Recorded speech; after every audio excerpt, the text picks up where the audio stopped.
என்னப்பா கண்ணை தொடச்சி தெரியுது இல்லையா? இன்னும் க்ளீனான வீடியோ வேணுமோ? அஸ்ஸலாமு அலைக்கும் வரஹ்மத்துல்லாஹி வபரகாத்து. அன்பார்ந்த அனைத்து உறவுகளுக்கும் இனிய மதிய வணக்கம். எப்படி பாடசாலை மாணவன், ஆசிரியை, மாதா பிதா குரு தெய்வம். தெய்வத்தை கூட கடைசியில் தான் வச்சிருக்காங்க, குருக்கு முன்னாடி வைக்கல. குரு தான் முன்னாடி. குருவின் திருவிளையாடல். நல்லா கேட்டுக்கோங்க. இந்த ஃபோனுக்கு முன்னாடி போய் நின்று, கேமராக்கு முன்னாடி போய் நின்று ஆழைய அவுக்குறீங்க தானே நீங்க. இப்போ இதில் வரக்கூடிய லாஜிக் என்னன்னா, உங்களுடைய கணவனுக்கு முன்னாடி ஏன் புருஷனுக்கு நான் காட்டுறதுல என்ன பிரச்சனை அப்படின்ற சில சம்பவங்கள் நடக்கும். அந்த மாதிரி சம்பவமும் உங்களுக்கு தெரிஞ்சிருக்கும் நினைக்கிறேன். 2024 இல்லாட்டி 23 கேரளா மாநிலத்தில் நடந்த ஒரு சம்பவம். அதாவது தன்னுடைய கணவன் மனைவி இருவரும் உயிரை மாய்த்து கொண்டாங்க. தன்னுடைய கணவன், அதாவது மனைவி கணவன், அவங்க ஒன்றா இருந்து அவங்களுடைய வீடியோவை அவங்க கணவன் எடுத்து வச்சுக்கிட்டாரு. அவங்களுடைய படுக்கை அறை வீடியோவை அவங்க எடுத்து வச்சுக்கிட்டாங்க. சும்மா ஃபன்னுக்கு எடுத்துக்கிட்டது, வச்சுக்கிட்டது. ஏதோ ஒரு சந்தர்ப்பத்தில் ஃபோன் ஹேக் ஆகினதா அவங்க சொல்கிறாங்க. சரியா? ஃபோன் ஹேக் ஆகினதால் ஃபோனில் இருந்த இந்த வீடியோஸ் எல்லாம் போயிடுச்சு. அது காலப்போக்கில் நெட்டில் வைரலாக ஆரம்பிச்சிடுச்சு. நெட்டில் வைரலாகி கேரளா கப்பல் வீடியோ அப்படின்னு வீடியோ பதிவாகி கொஞ்ச நாள் போகல, கடைசியில் அவமானம் தாங்க முடியாமல் 2 பேரும் தூக்க மாத்திரையோ அல்லது விஷமருந்தையோ உயிரை விட்டுட்டாங்க. காரணம், தன்னுடைய வீடியோ யாரா எடுக்க போகிறான் அப்படின்னு நினச்சது. இன்றைக்கும் எத்தனையோ பேர் இந்த கேமராக்களுக்கு முன்னுக்கு போய் உங்களுடைய ஆடைகளை அவுத்து காட்டுறீங்க. அது உங்கள் குடும்பத்தில் ஒருத்தர், உங்கள் புருஷனாக இருக்கலாம், இல்லை உங்கள் காதலனாக இருக்கலாம், இல்லை ஏதோ ஒரு கண்ட நாயாக இருக்கலாம். அவனுக்கு முன்னாடி ஓப்பன் பண்ணி காட்டுறீங்க. நீங்கள் நல்லா தெரிஞ்சுக்கோங்க, அவன் ரெக்கார்ட் பண்ண மாட்டான், அவன் அப்படி செய்ய மாட்டான். சத்தியமாக நான் அது செய்யவே மாட்டேன். சரி, அவன் செய்யாட்டியும் அவன் உண்மையிலே செய்யலை. இல்லை உங்களுடைய புருஷனே தான் நீங்கள் வீடியோ கால் பேசுகிறீங்க, நம்ம புருஷனுக்கு காட்டுறதுக்கு என்ன பிரச்சனை அப்படின்னு நீங்கள் நினைக்கலாம். இப்போ உங்களுக்கு தெரியும் டெக்னாலஜியாக எந்த அளவுக்கு வளர்ந்துருக்குதுன்னு.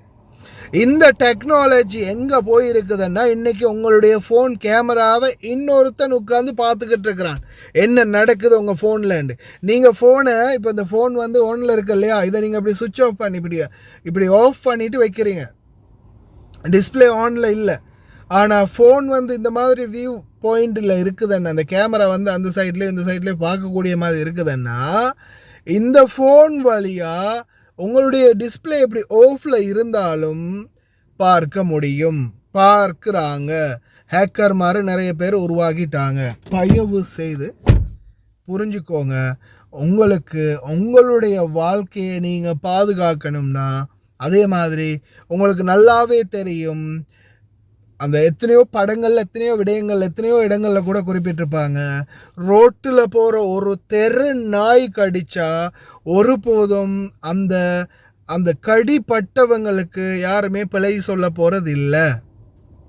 நாயை அடித்து விரட்டுவாங்க, நாய்க்கு விஷமிச்சு கொள்வாங்க, நாயை விரட்டி விடுவாங்க, நாயைத்தான் ஏதாவது பண்ணுவாங்களே தவிர அந்த மனுஷனுக்கு எதுவும் சொல்ல போகிறதில்ல. ஆனால் இதே சந்தர்ப்பத்தில் ஒரு ஆணாலோ, ஒரு பெண் சீரழிக்கப்பட்டாலோ, ஒரு பெண் வாழ்க்கையை இழந்தாலோ, அந்த பெண் தான் காலத்துக்கும் குற்றவாளி. அனைவருடைய கழுகு பார்வையும் கண் பார்வையும் விரல் நீட்டமும் அந்த பெண் மீதே தான் இருக்கும்.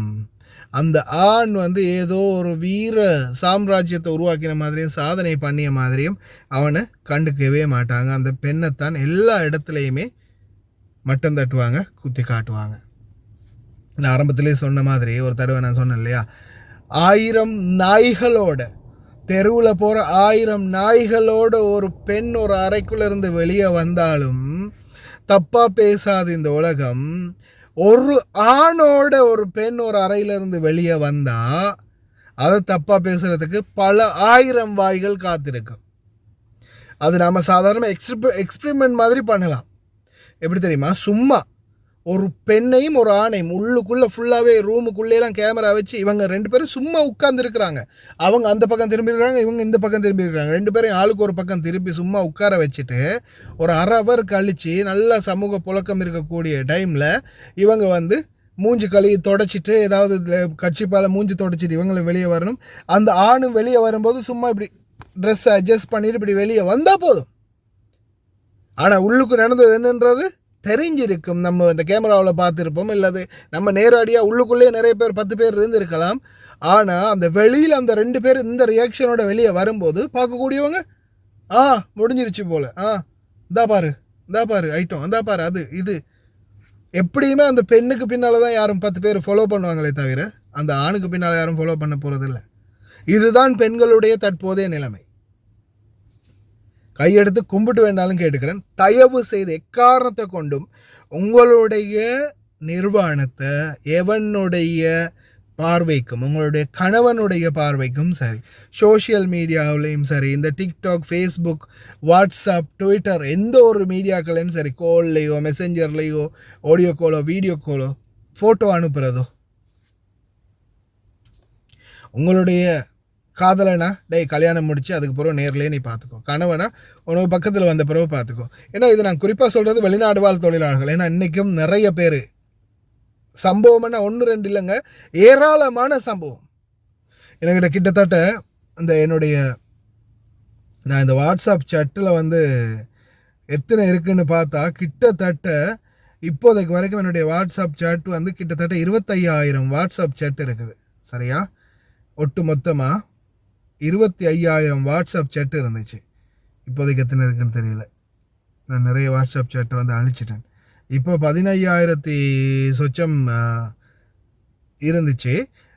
மெசஞ்சர்லையும் கிட்டத்தட்ட ஒரு 25,000-30,000 சொச்சம், கிட்டத்தட்ட 50,000 நெருங்கிட்டு இருக்குது. என்னோட பர்சனல் இந்த மக்கள் தொடர்பு கொண்டவங்களுடைய எண்ணிக்கை. இதில் பாருங்க அன்பார்ந்த உறவுகளே, பல பேர் வந்தாங்க, என்னோட லவ் பண்ணினான், என்கிட்ட காசு வாங்கினான், கடைசியில் என்னோடய வீடியோக்கெல்லாம் பேசி என்னுடைய ஆடை இல்லாத வீடியோக்கெல்லாம் எடுத்து வச்சு என்னை பயமுறுத்துகிறான், என்னோட காசு கேட்டால் காசு தர மாட்டேன், சோஷியல் மீடியாவில் வீடியோ போட்டுருவேன், என்ன பண்ணுவோம் பண்ணிக்கோ, அப்படி இப்படின்னு மிரட்டுறான். நான் என்ன பண்ணுறது? நான் கேட்டது ஒன்று தான் அவங்கள்ட்ட, சகோதரி என்ன செய்ய போகிறீங்க? மானமா காசா? உங்களுடைய முடிவு. மானமா காசா? இல்லை நீங்கள் தைரியமாக இறங்கி செய்ய போகிறீங்கன்னா தாராளமாக போலீஸில் போய் கம்ப்ளைண்ட் பண்ணலாம், அவனை தூக்கி உள்ளே போடலாம், வாழ்நாள் பூரா ஜெயிலில் வைக்கிறதுக்கும் ஏற்பாடு பண்ணலாம். என்ன செய்ய போகிறீங்க? சிலர் வந்து முடிவு எடுத்தாங்க, அவன்கிட்ட இருந்து ஃபுல்லாக எல்லாத்தையும் அழிக்க நம்மளால் முடிஞ்சது. உன்னோட ஃபோட்டோ வீடியோவும் அவங்கள்ட்ட இருக்குது, இதெல்லாத்தையும் நான் சோஷியல் மீடியாவில் போட்டு இந்த மாதிரி பண்ணுறேன்னு ஊருக்கெல்லாம் தெரிகிற மாதிரி போட்டுறட்டுமா, உன்னுடைய தம்மையில் உன்னுடைய ஃபோட்டோவை போட்டு இறக்கி விடட்டுமா அப்படின்னு பயமுறுத்தின பிறகு இல்லை அழிச்சு எல்லாம் செஞ்சுட்டு இல்லை நான் இதுக்கு பிறகு எதுவும் பண்ண மாட்டேன் அப்படின்னு சொல்லி சைலண்ட்டாக போனவனுங்க இருக்கிறானுங்க. சிலவங்க திமிரு காட்டினானுங்க, அதுக்கப்புறமா தம்மையில் ஒன்று எடிட் பண்ணி ரெடி பண்ணி அனுப்பின பிறகு பயந்தானுங்க. சிலவங்களுக்கு வந்து நேரடியாக சட்ட ரீதியாக நடவடிக்கை எடுக்கப்பட்டுச்சு. சிலவங்க வந்து இல்லை வேணாம் அப்படின்னு சைலண்ட்டாக விட்டுட்டு போனவங்களும் இருக்கிறாங்க. இதை மாதிரி நான் ஆயிரக்கணக்கான சம்பவத்தை கட்ட பஞ்சாயத்தை பர்சனலாக டீல் பண்ணியிருக்கிறேன். என்னுடைய வாட்ஸ்அப்பை திறந்தா அந்த சாட் ஹிஸ்ட்ரி அப்படியே ஒரு நாள் ஃபுல்லாக உட்காந்து வைத்துக்கிட்டே இருக்கலாம். சாட் ஹிஸ்ட்ரியை போயிட்டே இருக்கும். அவ்வளோ பிரச்சனை இருக்குது, எவ்வளோ பஞ்சாயத்து இருக்குது இந்த நாட்டில். ஆனால் இதில் முக்கியமான பிரச்சனை என்னென்னா, யாரோ ஒருவன் தெரியாத ஒருத்தனுக்கு போய் நம்மளுடைய உடம்பை காட்டுறது. கொமராகி நான் கேட்குறது ஒரே ஒரு கேள்வி அந்த பெண்கள்கிட்ட, நீங்கள் பெரிய பிள்ளை ஆகின பிறகு உங்களுடைய தந்தைக்கு முன்னுக்கு கூட அவுத்து காட்ட முடியாத அந்த உடம்பை எதுக்கடியாப்பா இன்னொருத்தனுக்கு காட்டணும்னு துணிகிறீங்க? எந்த நம்பிக்கை? கொஞ்சமாவது சிந்திச்சு செயல்படுங்க. இன்றைக்கி இது எப்போ 2 வருஷத்துக்கு முன்னாடி நடந்தது. 2 வருஷத்துக்கு முன்னாடி நடந்தது. ஆசிரியை மட்டும் இல்லடாப்பா, 50 வயசு 40 வயசு படுகலவிகள்ல இருந்து எல்லாரையும் இந்த பாலா போனவன் பேசி கதைச்சி வீடியோ பண்ணி சுய இன்பம் கண்டிருக்கான். 2 வருஷத்துக்கு முன்னாடி 2 இயர்ஸ் பிஃபோர் நடந்த சம்பவம். எவனோ ஒருத்தன் கையில் இவன் ஃபோனோ இல்லை ஏதோ ஒன்று மெமரி சிப்போ ஏதோ ஒன்று சிக்கி தான் பப்ளிஷ் ஆகியிருக்குது.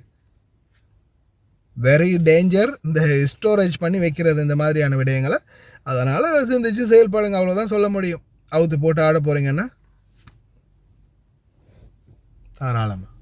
அதுக்கப்புறமா நீங்கள் தான் நாட்டுக்கிட்டு சாவணும். சிந்திங்கள், செயல்படுங்க.